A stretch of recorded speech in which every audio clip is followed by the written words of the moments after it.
My reading is about existential therapy. It's a really nice summary of what existential therapy is and how it fits in with other models. I'm mainly going to focus on what existential therapy is, jumping around as much as possible with a few topics, and its impressions on my own life. Existential therapy has its origins in applied philosophy, which is about the search for wisdom and looking for the secret of a well-lived life. Its aim from a therapeutic standpoint is to help clients come to terms with their lives in all its confusing complexity. Here's a quote about anxiety I like from the article. Anxiety is a valuable instrument in helping us become more aware of reality and should not be avoided. It needs to be embraced and understood if life is to be fully lived. So this is a fair bit different to what I spoke to a psychologist about a few weeks ago. So I suffer from anxiety sometimes, and she wanted me to write down what I was thinking when I was anxious. But I found to me, generally, I'm not really engaged in thinking when I'm anxious. It's just an uncomfortable bodily tightness in the chest. I think she believes there's an explicit connection between thoughts and anxiety, probably a CBT approach, whereas I experience it as something unexpected, which stays me for a period of time, and then simply leaves on its own. And it's usually upon reflecting, I can find some sort of rationale behind it, like maybe I was sleep deprived, or I was caught off guard by something, or you take your pick at whenever it can be stressful for you. So back to existential therapy, it values exploring the hidden, unknown in people's hearts, which they may not be aware of. It's essential for people to tune into these yearnings and longings. To me, this is exciting because it seems to be about going after dreams, going after the deeper wants I think we all have, or we should all have. Vitality. Vitality is based on the acceptance of positives and negatives. Here's another quote.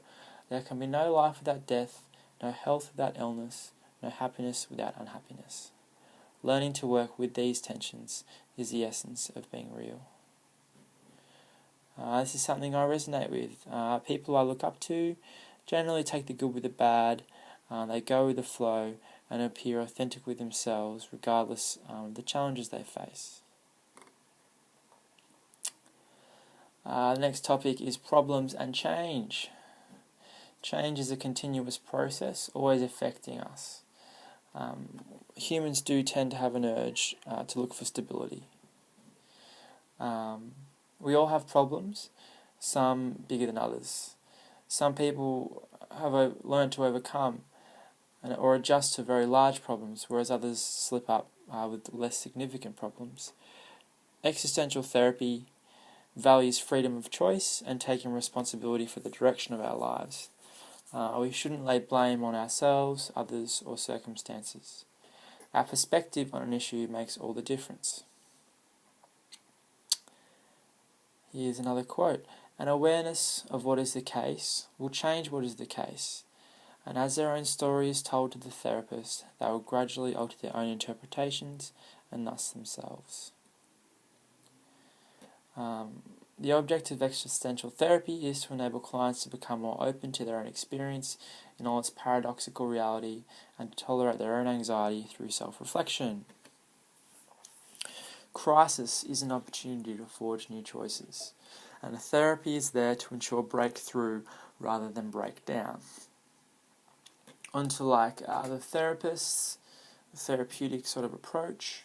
In existential therapy, awareness of strengths is as important as exploring the client's darker side. Therapists identify with client problems to help work them through, but remain detached by being philosophical in attitude. Clients' issues are seen as part of the broader human struggle. Clients are not mollycoddled, but are treated with care and respect. I like this approach. For me, I feel I'm pretty sensitive, so one of the things I'm worried about as a counsellor is getting too close to clients, which I feel may make me burnt out or weighed down, and this provides a more detached option. In therapy, implicit is made explicit. Clients are helped to rediscover their purpose, which reinvigorates them to get out into the world without hiding from their difficulties and fears. Outcomes of existential therapy. Clients discover playfulness, authority, and creativity in the process of therapy. In forming new and valuable projects, life takes on a new meaning, and clients re-engage with life. It's about being ready to fully face our problems, leads us to resolutely living and a willingness to meet whatever may come with steadfastness and spirit of adventure. My summary, I like this model because it seems to get the potential out of the client into reality and does recognise strengths. There is something interesting in existentialism about refusing duality. There isn't really good or bad, there just is this enormous amount of information streaming into our consciousness, and there's a certain amount of choice we have in how we react to it. We don't need to be a victim to it. My critique, I think it's a little depressing to be reminded that bad things will happen, and that's just the way it is, and that the weight of those experiences is simply put back on us with how we deal with it. That's a bit heavy.